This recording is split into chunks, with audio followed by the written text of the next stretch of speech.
অন্যদিকে ফের হাইকোর্টের দ্বারস্থ দুই চাকরিহারা শিক্ষক। পুলিশের তলবের বিরুদ্ধে হাইকোর্টে দুই চাকরিহারা। বিকাশ ভবনে শিক্ষকদের ধর্নাস্থল, তৃণমূল কর্মীদের বিরুদ্ধে হামলার অভিযোগ। প্রতিবাদে হাইকোর্টে দ্বারস্থ হয় দুই শিক্ষক, ইন্দ্রজিৎ মণ্ডল এবং সুদীপ কোনার হাইকোর্টে দ্বারস্থ হন। মামলাকারীদের অভিযোগ, হামলাকারীদের বিরুদ্ধে পদক্ষেপ না নিয়ে পুলিশ তাদেরই তলব করেছে। বুধবার বিধাননগর থানায় দুই চাকরিহারা শিক্ষককে তলব। প্রতিবাদে পাল্টা হাইকোর্টে দ্বারস্থ দুই শিক্ষকদের আবেদন মঞ্জুর বিচারপতি তীর্থঙ্কর ঘোষের। বুধবার মামলার শুনানির সম্ভাবনা।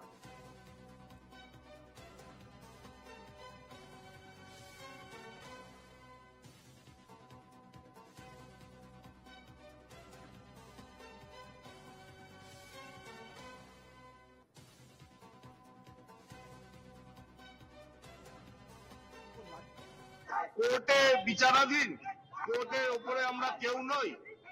রাজ্য সরকার মাননীয় মুখ্যমন্ত্রী কোর্টের কাছে রিভিউ পিটিশনও করেছেন।